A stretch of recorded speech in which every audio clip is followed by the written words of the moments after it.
Hi, how have you been? We Welcome missed to Shoujo you. Talk. Sorry if we seem like strangers.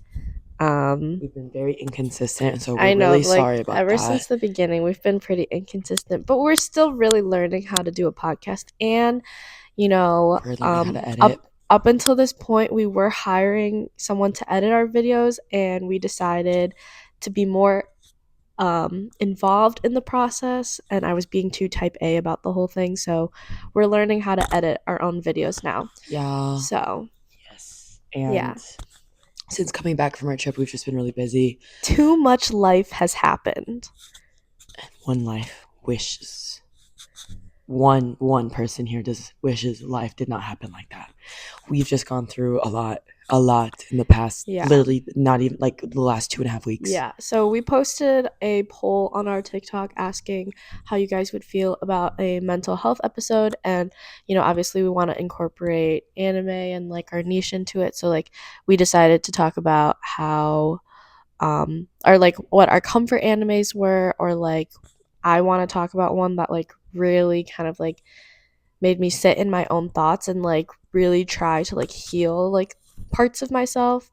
um but you guys like were very supportive, and thank you so much, for responding on the poll.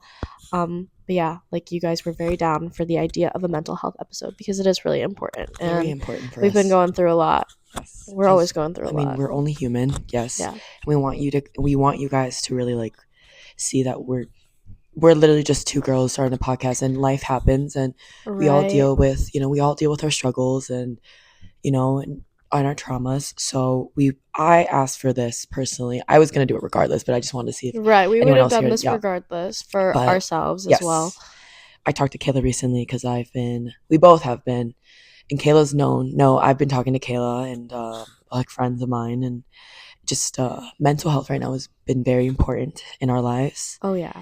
And so I just wanted to give you guys a trigger warning beforehand as well, at Yes. least on my behalf, because I know the topics that I will be talking about are very heavy. So trigger warning for self-harm, self-exit, depression, anxiety, and grief and loss. So if you're dealing with any of that, going through any of this, and if you feel like this episode might be too heavy and just you can't listen, we 100% understand. Take care of yourself first. We always want you guys to take care Mhm. of yourself first, and just always meet us Right. out. I mean, meet us for our next episode, which is going to be more like happier, livelier. Right. It won't always be, sad and Mhm. dark. Another thing, too, I wanted to say is if you are, struggling in any type of Yes. way, please reach out to someone you love. And, our DMs are always open. We're constantly checking our social media, constantly responding to comments on TikTok, YouTube, Insta, everything. yeah, Yeah. talking to you guys on Instagram and everything. And if you feel the need, like, just reach out to us. Like, we would Yes. love to be able to listen and hear you guys personally, and just be there for you if you feel like there's no one in your personal lives that you can Yes. reach out to. And But I hope you guys know you are not alone. You are never alone. Yeah, And if you are thinking that you are not alone, you have people that love and cherish you. Just reach of out. course. If you feel like you don't have anyone in your life that's supportive, like Kayla said, reach out to us. We also have our personal Instagrams that I will also link in our Insta. So Absolutely. if you need just to shoot a message, just like anything, we were talking about maybe starting a Discord here and there, maybe in the Absolutely. next Yep. couple months once kind of we get better at editing and figuring out like our flow. But Yeah. Once we figure, yes. But we'll things talk out. more about that, about the Discord stuff. But regardless, Yes. we are here to support you guys, and we're here to hopefully provide some sort of light and laughter to your day, if Yes. possible. But yeah, let's get into it. Yes.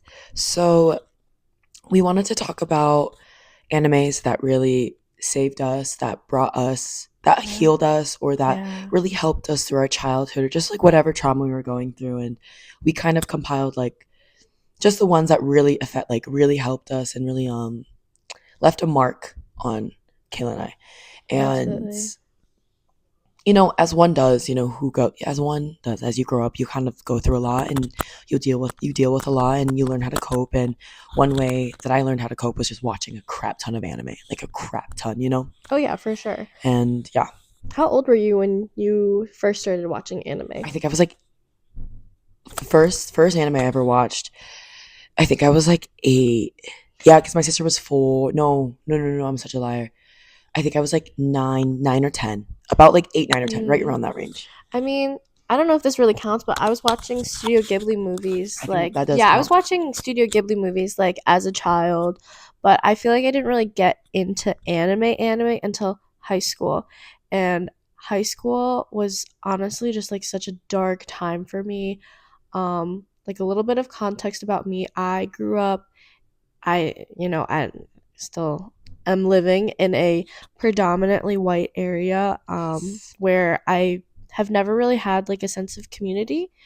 And um, I have always felt like the way for me to assimilate, being an Asian American in an all white area was to mock or make fun of myself, like play into like racist Asian jokes. Stereotypes to like Yeah, look like funny, just to, cool. yeah, like just like a general like overview, like I could talk about this for hours, but yeah, like my whitewashing was like me making fun of like being Asian and like letting all of like the racist Asian jokes slide Slide. Yeah. throughout high school.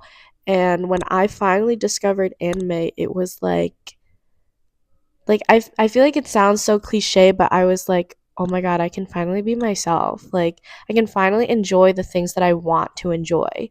And like that was kind of like a gateway for me to finally start embracing like being Asian for once. Like, Yeah. like when kids grow up, like Asian kids grow up and like they always get like ridiculed for their like, lunches, Lunches, their right? Like interests, like having everything. just Yeah. like, like Ew, Asian it food. smells. Yeah, it smells weird or it looks weird, like, but at home, like that's like their favorite thing and that's their comfort. And like even just being able to like heal your relationship with like eating Asian food as an adult, like that's kind of like how healing and like repairing my relationship with like being Asian Yeah. I started, totally get it. Yeah. was like getting into anime. Yeah. And at first it wasn't necessarily like, topics or like shows that were really intricate or like got me deep in thought. It was genuinely just like comfort, like Yeah. something magical. Like I was super into Sailor Moon, Oh, I love Sailor right? Like Moon. Yeah. like a huge one. Sailor Moon, Kami-sama Kiss was a huge one for me. Yes. Um, and I know a bunch of people said on the TikTok that I didn't actually watch or read Kami-sama Kiss, but I've been watching it every Why are they gaslighting no, you? gaslighting me into thing. Well, because I said that Tomoe wouldn't give you mixed signals, but he did that for like, For one season. like For like a whole season and a half. Like I understand that, and but majority of the manga. it's my comfort show and I have so much love for the show that I overlook it. So like that's just me personally. Sorry guys. I know he would give you mixed signals and accidentally drop you off a building, but at least he'll catch you. I mean, yeah. But at the end of the And day, he he still loved still her. Didn't play he about her. he still waited 500 years for her. Spoiler warning. Oh, if you haven't seen Kami-sama Kiss, spoiler warning, he waited 500 years for Nanami and Oh, turned human to be with her. Anyway, it's such a comfort. I loved romances. I loved, like magical schoolgirls. I also loved it was like just, comforting. Yeah. yeah, comforting. And I was never able to talk to my friends at school, obviously, Because about they, it. yeah. They weren't into it. They, Like, that's weird. yeah, like You like anime watching wasn't cartoons. mainstream when we were Yeah. kids or Now it's like in high mainstream. school. Yeah. Yeah, like I can go up to like some random like I can have a conversation with a new person and be like, "Oh yeah, like I like watching anime." And they're like, "Oh yeah, cool. Like I've seen a few." Really? You're not gonna say that's weird. Oh, okay, cool. No, but like in high school if I told people I was watching anime, they're like, "Oh, you're a weeb." Like that's so weird. Like basically people who watched anime like in high school were viewed like I don't know if you remember that one Vine. Oh my gosh, do you guys remember Vines? Stop. But the one that was like, I have the power of God and anime Yeah. on my side, and then he like does some like tornado spin, like that was like I would be considered that, like if I told people in high school that I watched anime. So that was like that was just like my comfort. That was like where I, would retreat to at the end of the night. It's where like you felt accepted. It's where you felt almost like you could be yourself, Oh, and like you didn't have to absolutely. put this fake facade of being like trying to like fit I in with like a certain crowd. No, seriously. And another thing about me too is that I had a lot of online friends in middle school and high school, and they also liked anime and they also liked, like, I played a lot of online games. Not It's like a like, way to escape, right? yeah, Yeah. absolutely. I played, if you guys know any of these games, I played Wizard Oh, I 101. love I that. played Free Realms. No one really Uh-huh. knows Free Realms. I played this game called Onverse. They're all basically just kind of like free roam socializing Didn't games. PewDiePie do like a gameplay of one of those? Maybe I Onverse. swear to God he Onverse did. wasn't really like, there wasn't like any No, Free story. Realms. Oh, Free Realms, I maybe. think he did. I think that's how I I know it. loved Free Realms I'm so pretty sure. much. Um, I also played this one, and this was my introduction to K-pop, but it was a Indonesian dancing game. It was like DDR, but on the computer. Yeah, I know what you're talking about. I know what you're talking Touch about. three Yeah, claws. yeah, yeah, yeah. Touch three claws. Guys, my girl was so cute, and you could get married in the game. I had online boyfriends I that weren't couldn't. really like boyfriends. Like, we Yeah, really just did it like for like pictures and stuff. yeah. But I met like some really great friends that I'm actually still friends with to this day Oh, on those that's games. so So cute. they were my introduction to anime, K-pop, like all of it. That's But so cute. I looked forward to like breaks from school, not because like oh, like no homework, like I can sleep in, because I could just like be myself and like bed rot and watch Oh anime yeah, for like that's a whole week so straight, then nice. play video games all night long. Oh my gosh. When you, it's like, oh, dude, I feel that on another level. It's so nice. Right? No, but like, I also grew up in a very predominantly white. I mean, I had like my my hometown. It's not like a predominantly white area, but it's like a mix of everyone. But the school that I went to, it was predominantly white kids, because like Yeah. the I guess like the school zone district that I was in, not in the better ones, but it just happened to have like more predominantly white people. Yeah. And it was like, but it was mixed. There was like a lot of like black kids, there's a lot of like white kids, and there's a lot of like, you know, um Latino kids too, but there were only a few Asian kids in my school. There was like, I think almost like 10 of us all together, Yeah. maybe less than that, and a lot of them transferred out. But I felt the same way. Like, I felt like I had to like, I I I wouldn't let like certain jokes slide, because I would always be like, no, you can't say that. So then I was like, I was never bullied in school. I was just like that floater kid who never really had a friend group. Felt that. I've always been a floater kid. And I think a part of it too is because like I liked a lot of different things. Like Yeah, in middle school, my class was really small. Like I think my class was like 40 kids max. And I played volleyball, but I also liked playing video games, and um like I was artsy and like kind of hmm, nerdy, but also like not I don't know. Like I just had like a bunch of different like, so yeah, you were just in like random little yeah, I friend was groups. Yeah, always the floater kid that like didn't have like a specific friend group. But then at the same time I had like no specific friend group and no friend group at all, because a lot of times like the groups would clash, right? Like if one group was talking poorly about another group, like I would stick up for that group because I still had friends in that group, yeah, and then be ostracized by, that, yeah, yeah, exactly. Like that was just like my life growing up, like never having a solid friend group and always being like the odd one out. yeah. Absolutely. For For me, anime was like a really good way. Well, my sister and I used to watch Studio Ghibli movies all the time. Yeah, we used to watch a lot of Ghibli movies That's growing so up. nice. And one day, randomly, I think I was 9. I'm gonna say I was 9. I found this random anime. It was called Tokyo Mew Mew. Still love it to this day. I found it on Oh YouTube, yeah.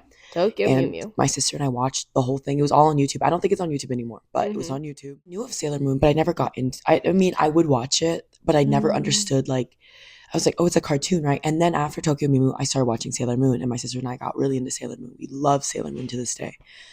Um, and then just like from there, we just kept trying new animes, watching different genres, and it got to the point where like I felt like I've watched a decent amount of anime to like call myself like a really solid anime fan, you know? Yeah, But absolutely. back in school, no one really watched anime. They thought it was weird. Nope, not at all. Yeah. And I had to wait a little bit longer for my brother to get into anime, and then I started to explore more genres.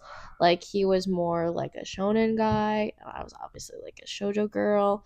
But in high school, yeah, like mine weren't really like the types of animes that um had me like thinking and trying to like reflect on myself and And like like life. no, not at all. Like they were just cutesy. I loved like my little rom-coms, Kami-sama Kiss, Sailor Moon, like cute magical schoolgirl vibes.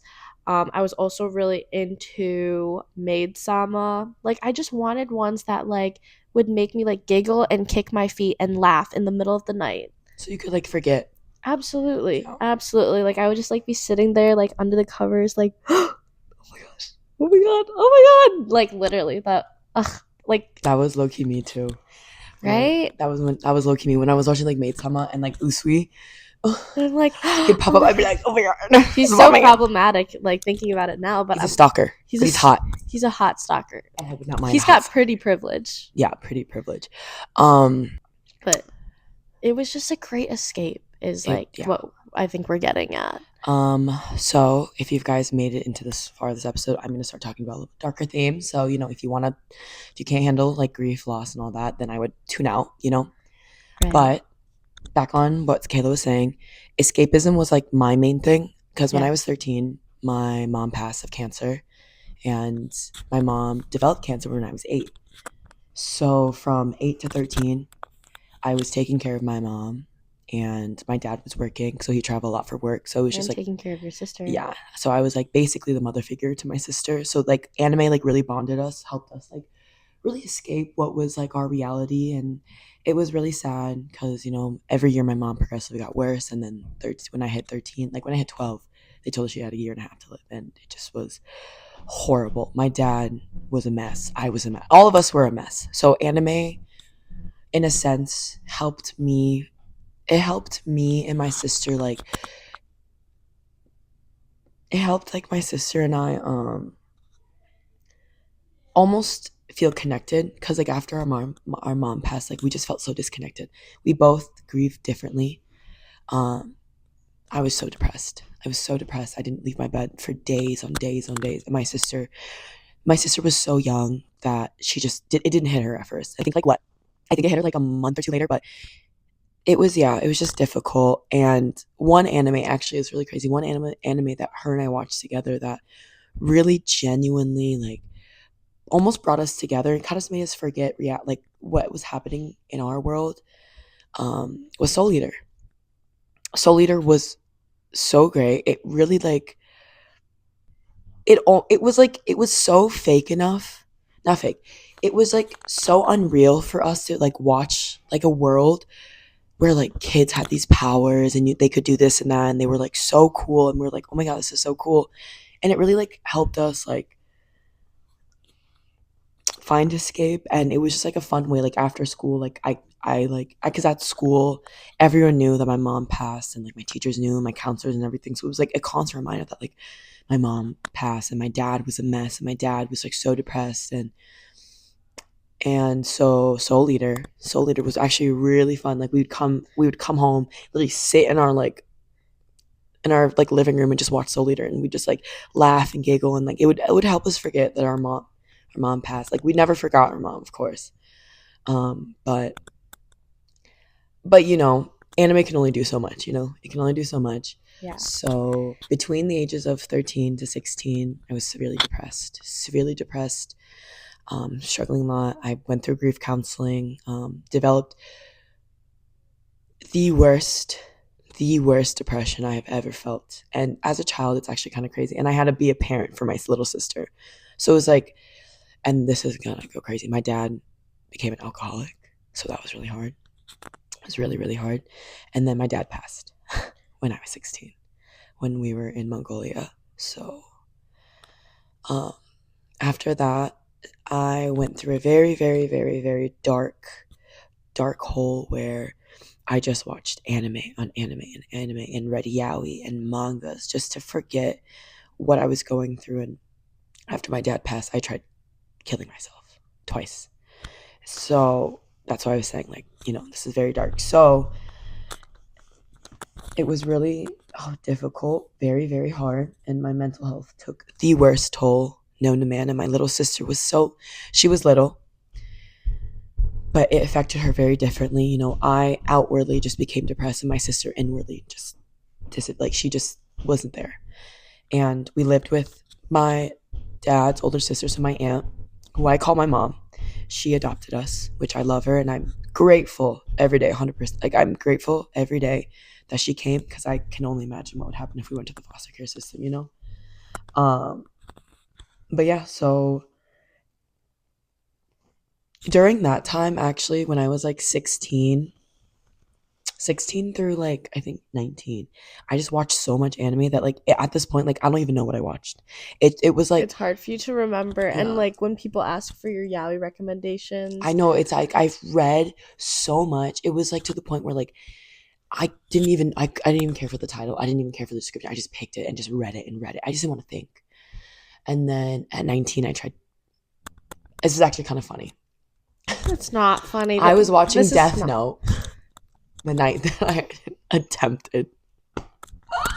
It was Light Yagami. Yeah, he wrote my name in the book, guys. He wrote my name in the book and he said, "Kill yourself." And I'm joking, guys. Um, We might need just like a little bit of humor for ourselves, yeah, but it's not a joke. it's not a joke. It's really No, not. It's not. no, it's not a joke. But I was watching Death Note. My mental health was numb, just not because I honestly now 24. It's been over a decade for my mom, and it's almost hitting a decade for my dad.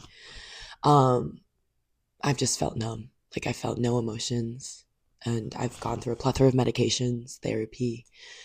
I've gone through grief counseling. I've gone to a psych once.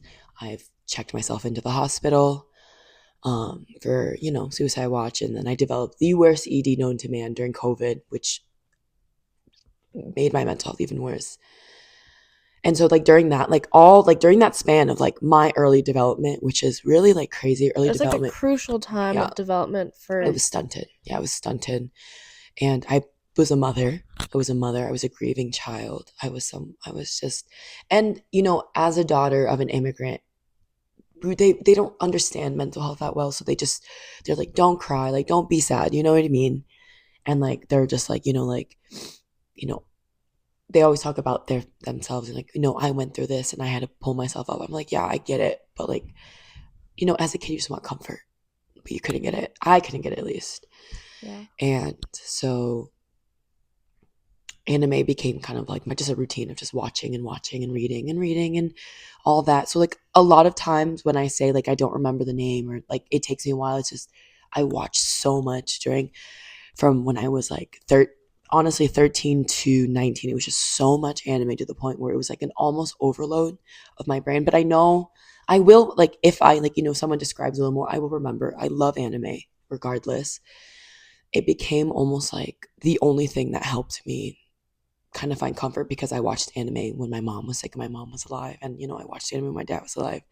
So it was almost like a comfort of knowing the fact that like my mom and dad were real people, that they were real people. And like when I rewatch like my comfort animes, it kind of like helps me remember a time when like they were alive. And it's kind of sad to say, I don't know if anyone else feels this way, but when you lose a parent or you lose someone you love, you kind of forget that they were ever there, because like you just remember the grief and loss more. And I remember really feeling really, really, really, really heavy one day watching one of my comfort animes, and I attempted again. This time was almost successful, but was not. And you know, it was a very dark time for me. And recently, I called Kayla, and I was having a very, very hard time. I still feel it. I think it's fully hitting that my father is almost a decade of him since passing, so I think that's hitting really hard. So I called her, and I watched my comfort anime recently, and that is Inuyasha. It's one of my comfort animes, Inuyasha, which is like kind of Such a crazy good because a love triangle is my comfort fucking anime. Like what the fuck? It's kind of funny though. I will specifically go to the episode where Kagome meets Koga and where Inuyasha tries to fight for her love, and I'm like, yeah, but I'm like crying and I'm like, yeah, and then I'll be like, my mom was here when I watched it. So yeah, so sorry that I trauma dumped, guys. I told you this is like a mental health episode. So like it's like a weird feeling of like having a comfort anime when you have lost somebody and you watched it with them or you watched it. Right, having that like Yeah, tie, like that association, it's a weird feeling. I don't know how to describe it. It's almost kind of like regardless of like the genre yeah, too. it's kind of jarring in a sense because you're like, I remember my grief more than my own parents, which is kind of crazy, you know? Like, you know, like when you remember your trauma, you're like, wait, like it hurt more afterwards, you know? Oh, absolutely. And I think that's kind of like the sad thing about like us recollecting memories. Yeah. We can still remember the pain of like bad memories or loss or things like that. And it really isn't until after you're healed that you can only cherish the positives. Yeah. Honestly, yeah, that's really true. Yeah. And that goes for any type of grief or Yeah. loss. Like even even breakups. Yeah. Oh yeah, breakups, yeah. I'm really, you don't when I was younger, I don't know if this is how you grew up, but when I was younger, like my aunts and uncles would be like, the only time you can really have trauma is if you go through something really traumatic, like a breakup, this breakup, like you'll get better. But I'm like, my mind is whatever hurt you, and if it affected you so deeply to your core, that is trauma, and that is something. If it affects you and it hurts, then yeah, like that's Right. Like there should be you should never shame someone for their trauma or what they've no, gone of through. course not. You're not gonna one up somebody. People feel things in different ways. And like values across different people are different. Like we're all gonna feel things different. But I also remember too, like in high school or like even in college, like when I would go through like a really bad breakup, like my family would be like, "It's fine, it's just a boy, like you're gonna get over it." But it hurts though. It's the thing. It's like Yeah. you've like it's like I love this And like person. I'm still like at a stage in my life where like I have such little experience, right? Yeah, Like maybe like they can say that like because they've gone through because more. yeah, they're Yeah, significantly older and like they've had breakups in the past, but now they're married to their person. Like I'm not there yet. Like I'm like still like in the midst of like this breakup with a person that I thought would be my person. Like and I'm a Cancer woman. I feel things so deeply. I love people so deeply. I love loving people. mm-hmm. And it just sucks when your feelings are like Disregarded. disregarded or like undermined in a Yeah, sense. because I feel like anyone can say this, but a breakup is a breakup. It's hard. Like Yeah. it's you're going through a separation, and like that is traumatic. And I think what hurts more is when you have people that you think is like a safe space, they undermine it, and they're like, oh, it's just a boy. Like you'll get over it. But it hurts. Or like friendship breakups, like, oh, like they weren't a good friend to you anyway. Like Well, yeah, like you can be like, yeah, I maybe you understand think that. that, Yeah, but you weren't the one that was friends with them. you're not the one that's having to go through this and remember memories of like Yeah. when you guys were friends. Because you're like the thing is like when you're going through a breakup or a friend breakup, you're grieving someone, and you're grieving a relationship with someone that's still alive. Right. How do you And grieve someone that's still alive? and that's the thing is like, and then when you find like if you see pictures of them, you're like, wow, like you look so much better. Like you're doing so And much like better. choosing, yeah, like grieving someone that's still alive It's a weird but feeling. has chosen to not be in your life. I think that hurts even I worse. I to me, like I mean, yeah, grief and loss of losing someone you love deeply hurts immensely, but a breakup and like a friend breakup does I think hurt just as equally because you're still having to grieve whatever relationship or you have to grieve that person. And like Right. And I like feel you like you're also grieving yourself in a sense. and like you have to tear down like this whole like routine of like if you guys talked every day, or like if you were with your partner and you saw them every single weekend, like you have to relearn how to live without them. without a person, And it's hard. regardless of Yeah, if they're still alive or not. it's hard. It's not a good feeling. It's really not. No. And Kayla does feel things, like how she said she's a Cancer woman, she feels things very deeply. I also feel things very deeply, but I'm more of an inwards. Like I bottle things up and I won't, like I will let, like people will know that I'm sad, but I won't cry about it. But when I was going through my breakup, because we do talk about our breakups and like our relationships. When I was going through my breakup, like I kept undermining my feelings. I was like, well, I lost my parents. I almost killed myself. I had a horrible eating disorder that almost literally destroyed me. Like, I can get over a breakup. But the more I did that, the more hurt I became. You know what I mean? And the more people told me, like, oh, you'll get over him, fuck him, like this or that. I was like, yeah, I get that. But, like, can I just get, like, I'm sorry. Like, I understand what you're going Right. through. Like, I Like, don't think it was until, and this was with, like our ex friend, that like one day we were all just like sitting in the dark. And I think I said to you, I was like, well, you loved him though. And maybe like no one had ever told you that before, like, because obviously like your friends are going to want you to feel better and move on. And like your friends see things that you didn't see.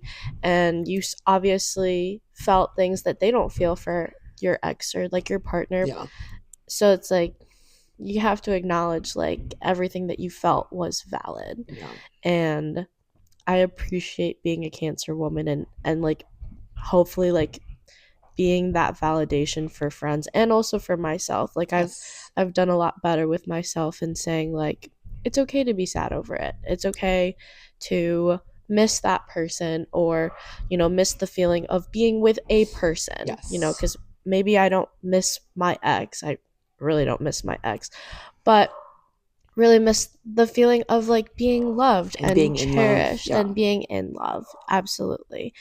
So I get that. No, I do get that. And that like, oh, sorry, keep going. oh, I was just going to say like that type of validation is like not really something that I feel like Asian parents Parents, give no. either. And it sucks, when you just want comfort from your parents, like the two people But they're that, so rational and so like, well, life moves on, like how's school going? and like sometimes I'm not saying like, I'm not saying anything, but you know, I love my aunt and she's like a mother. She is my mother at the end of the day. Like I love her so much.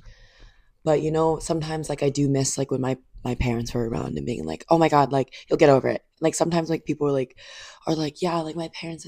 I'm like, I just think to myself like, damn, like I wonder what it'd be like if my parents were still around. You know what I mean? Like how different would my life be?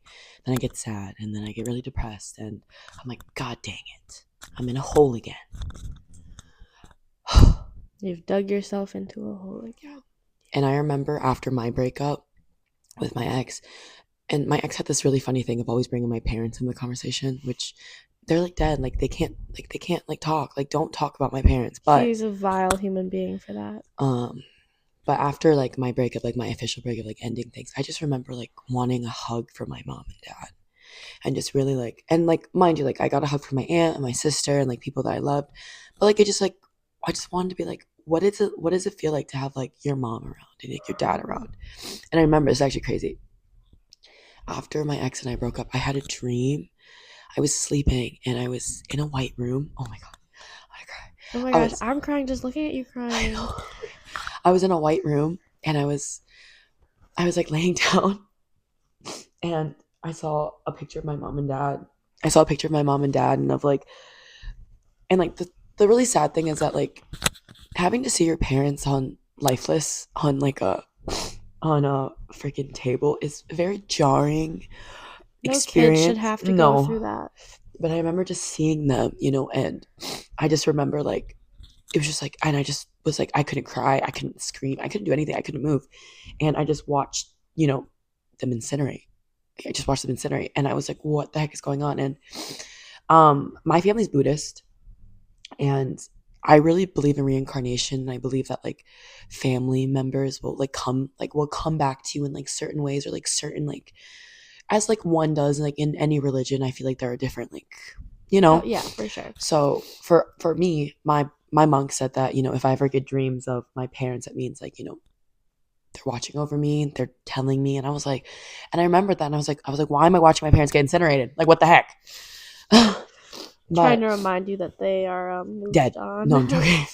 No, but the monk did say that my parents would come back to my sister and I here and there as like two birds or two butterflies. So I have three butterflies on my body to signify my mom, my dad, and one butterfly to signify. Well, no, it's like one, two, three. Two of the butterflies on my arm signify my parents, and then this butterfly signifies my sister and I. And so they came back as butterflies, and like the room just turned into like a beautiful field, and it just like landed on my shoulders, and he landed on like where my tattoos are. Oh my god! So they hugged me, and I remember just like waking up, feeling just so like it almost felt like they came and hugged me. And I remember I was having a really bad psoriasis breakout. It just cleared up, just cleared up. I felt better. I called my aunt, and the crazy thing is that when I was walking, when I was just walking to go get some matcha after class, I saw two random butterflies from my dream, like my exact dream. And I just remember literally breaking down in the middle of Madison Street, of all Oh places, my and god. just bawling my eyes out. And I just bawled and bawled and bawled, just bawled my eyes out. And I just remember just like feeling just so like empty, and just sad, and just like wanting to have them there. And then I went home and I watched like I went home, like not back to my apartment. I like went home because I just like I texted my professors. I was like, I can't do this. So I went home and I just hung out with my aunt, my sister, because my sister was there, and we literally just binge watched the first season of Kami-sama Kiss. I love Kami-sama Kiss. We just binge watched the whole season. It was so nice, and we just ate popcorn. I got fat. I got fat that day. It was so great.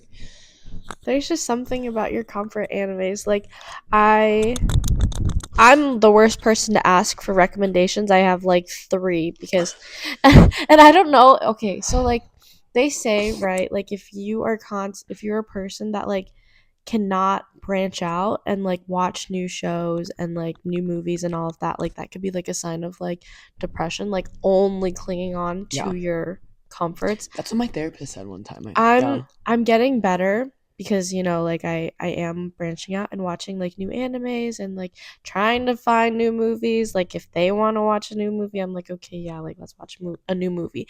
But like to my core, I will always just go to a handful of same. animes and movies. Like anime wise, I'll go back to Kami-sama Kiss. I'll go back to Oharu Ride, Oh my god, I love Ohara. Oh my god, stop! I'm gonna start crying. Okay, keep going. Maid Sama, literally, or I'll watch like something silly like Free or Haikyuu. Oh my god, I love Free. They're Like I so love my funny. little sports So boys.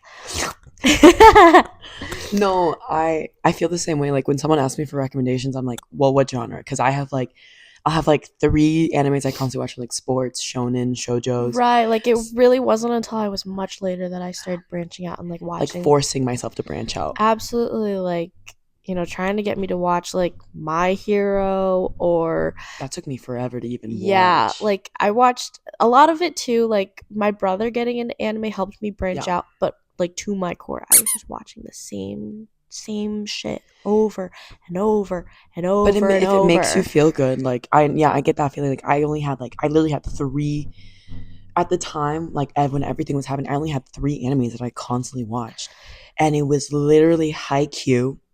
So funny. It was Haikyuu, Kami-sama Kiss, and it was Oran High School Host Club. Oran High Or School in Host High Club. School Host Club as So it well, was yeah. like those were the only 3 I was really watching. Or like I would branch out to like a couple other ones I've watched, but I would never watch the new ones, and it would take me months to even try to watch a first Or I episode. would just like go back to like my roots. Like I would start binge watching. Inuyasha.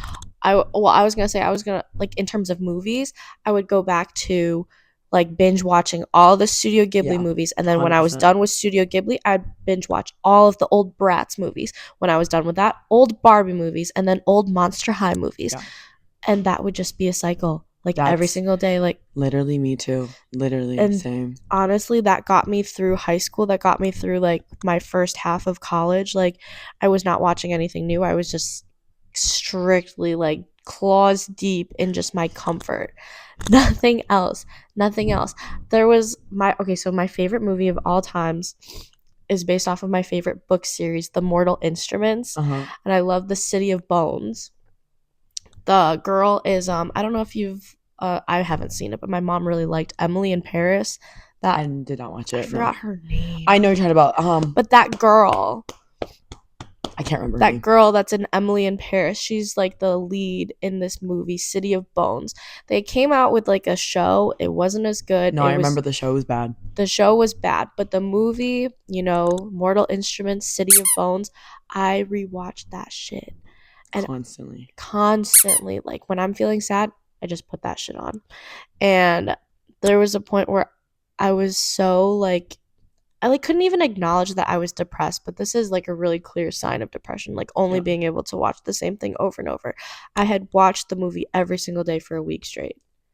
Just because like I didn't want any new like stimulant coming in. I really Maybe that's what it is. Like you just don't want anything new to stimulate your brain. I just think it's just you just want to be comforted. It's like a hug. Like watching your favorite anime shows. Yeah.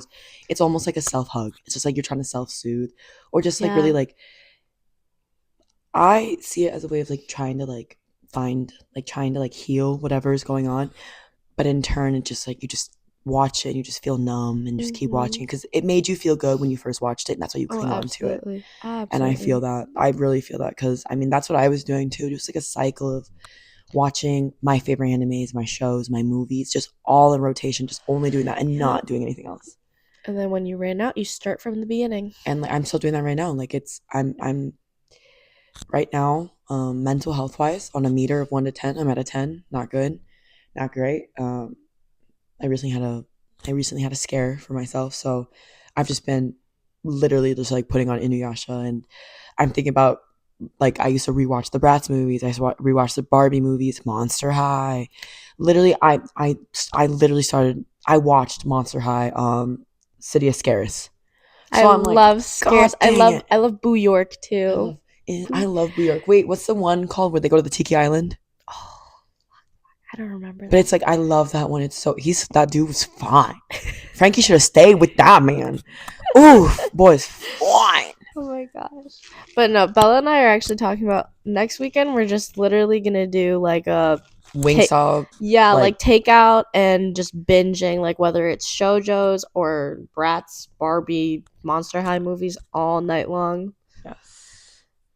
Because that sounds really, really, really, really fun. Just comforting too. And honestly, like Kayla and I, like don't get us wrong. Like we will love to have a good time, go out, party, like whatever, right? But sometimes just when you're feeling low, like just to hang out with a friend, to watch a fun show. Our friendship is more than partying. Yes, it started off with partying. Yeah, even though that's how it started. Are you okay? Yeah, I'm okay. I have to go on a date. You do have to go on a date. I don't know what I'm gonna do. Okay. Oh, the time is fine. No, like literally. Your time's okay. I'm sorry if this episode was a little heavier than usual, guys. Yeah. There are dark, like I feel like Kayla and I could go very darker, but I don't want to. Like I just wanted to, talk. Yeah. And I ended up not even talking about. So I wanted to talk about Fruits Basket too. I mean, I just like in like a little sense, like a little tidbit before we end the episode. But Fruits Basket, we've talked about it. I've mentioned it multiple times. It's a good anime. Yep, very good anime. But Fruits Basket was the one anime that I watched as a kid. I watched the original and then the remake. And rewatching it now at 22, because I rewatched it recently, I feel like that was kind of what I needed to heal my own generational trauma. And Fruits Basket is that anime, like, on the surface, like when I recommend it to my friends, I'm like, oh, it's so cute, like the little zodiac animals, like they all turn into cute little animals. That's like in the first half usually. And the female lead, she's like so lighthearted, it's so like carefree, so sweet. Yeah. Right. Like the first like 5 minutes of it are sweet. Yeah. And you realize that all of them have such trauma, generational trauma from like their environment. And like, I think a huge theme from that really healed me as an adult was um coming to terms with like who you are as a person, who you want to be, because Mm, each and every single character, they, whether it's Toru or any of the Zodiac members, they all have this image that they have been given. They have this like role, they have expectations for how they should be and behave, and all of that. And what finally, spoiler alerts, what finally sets all of them free is like being able to just be themselves and like finally choose what they want and finally choose like to not follow what anyone tells them to be. And I think that really, like, I'm still battling with it, right? Like, and we'll talk about it, I'm sure, someday. But I think that that's kind of what I needed in terms of like, it's okay. Like, yeah, like, you may have grown up in an environment where people have all of these expectations of you, being a firstborn mm, immigrant daughter. Um, People may have these expectations for you of how you should be and how you should live your life, but that only leads you to becoming a person that someone else wanted you to be and not who you really wanted to be. Um, and some of the characters end up being really bad people or act like really bad people because of it. And oh my gosh. it's okay. I'm crying because you're um crying. and all I want to say is that Fruits Basket was that one anime that was like, oh, this hits too close to home. This so, This ideal image that your yeah, parents have of you, and they want these yeah. expectations of you, but deep down, like, you just want to be able to live your life the way you want to and You not know, have to and adhere to expectations. and I want them to like genuinely, wholeheartedly like be proud of what I make of my own life. Um and I'm lucky because my parents aren't the strict, like, even though they kind of seem like it right now. Like They typical like they Asian were never, parents. yeah, Yeah. they were never growing up the stereotypical like, oh, you need to be a doctor or a nurse someday. But when I kind of started gearing towards that path anyway, they really took it and ran with it. And now I feel like I'm at a place where if I choose anything other than that, I'm gonna let them down. Yeah. And um I don't really know how to go about it. Um yeah, I don't really know how to go about it, but Fruits Basket was kind of just like the eye opener that I can't keep living my life that way. And, if I am having these doubts about what I want to do, it shouldn't be like what holds me back shouldn't be other people. It should be What because I really want to stay on this track or I like really want to pursue this. But if I don't, like, why why am I letting someone else dictate like me staying in a place where I'm unhappy, you you know? know I'm as I'm pretty sure like what parents want, like they just want you to be happy and successful, and like the expectations they have on you, I'm pretty sure it's because they just know you can do something and make a difference. But the thing is that when when parents have like a certain expectation of you, like how you should live your life, it hurts because it feels like you're letting them down, especially when they're like Yeah. when you're like a first gen, or like you're from like an immigrant family, or like you're the firstborn, where it's like you have to set the example and you have to be the one to pave the way for your siblings No, or your literally, family.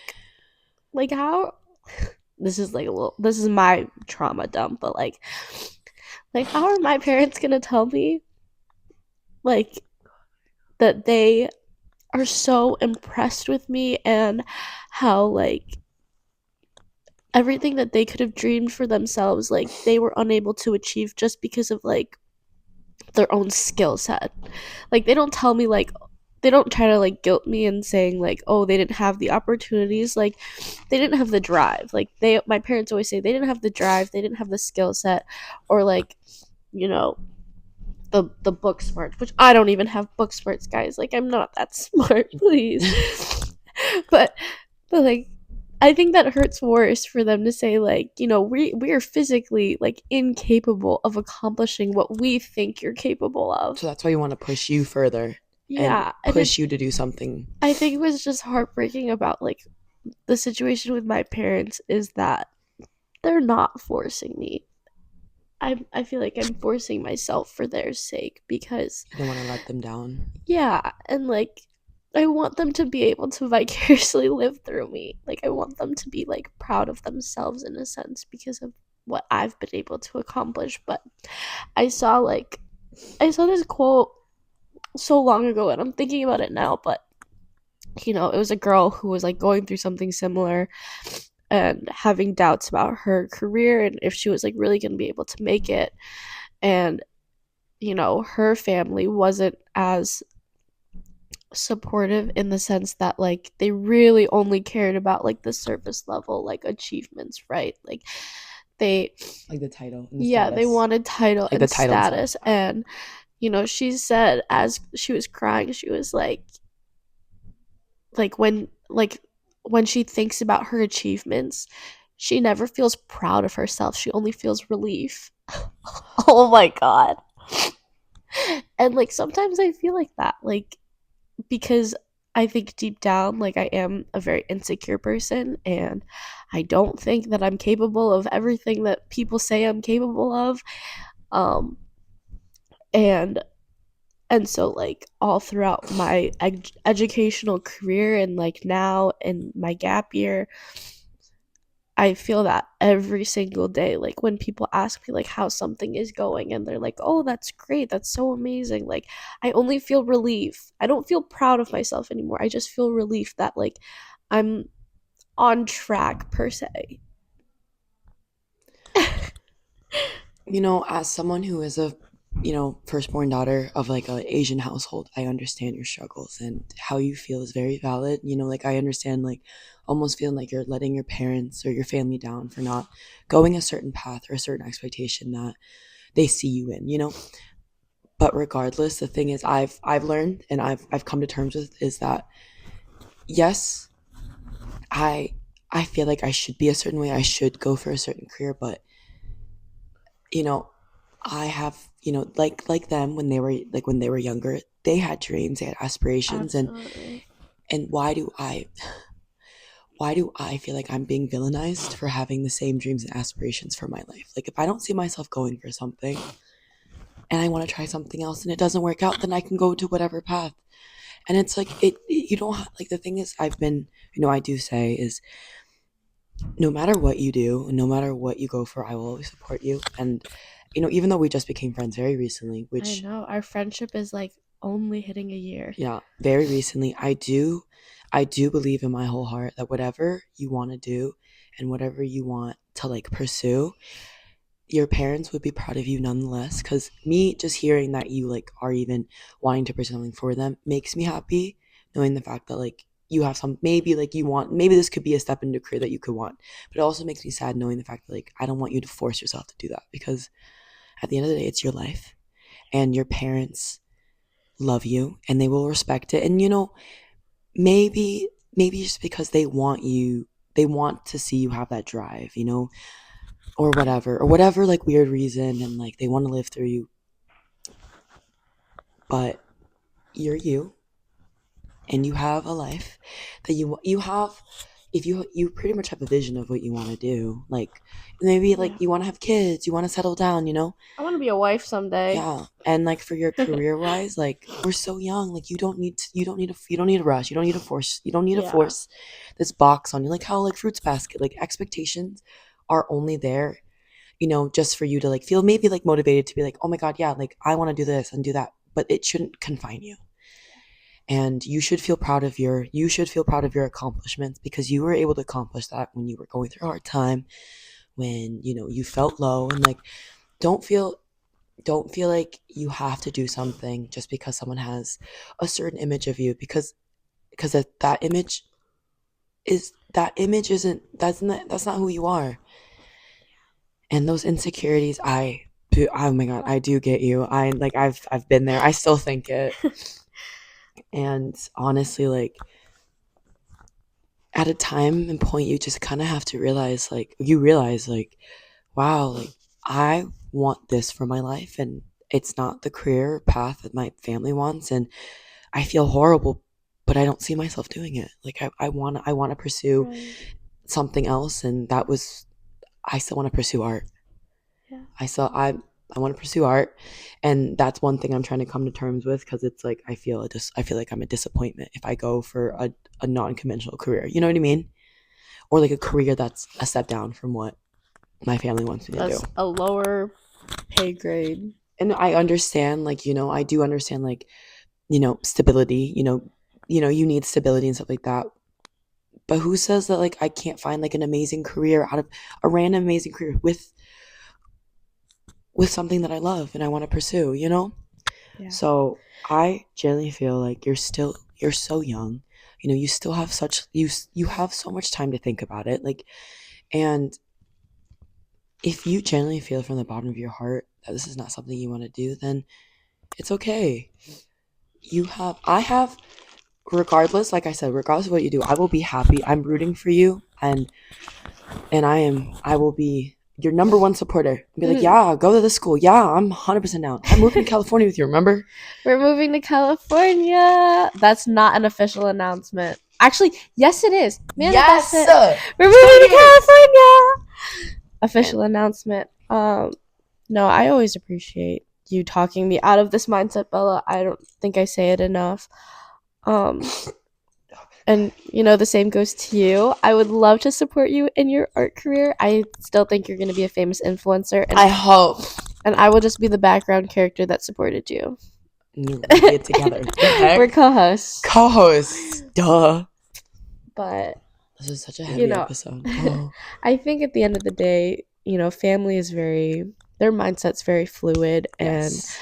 And in 10, 15, 20 years time, none of it will matter, because we'll hopefully, by that time, we'll be at the place where we are destined to be. Yes. And as long as we're happy and stable and safe, and I think that's healthy, all. That's all your family could ask for, honestly. Yeah.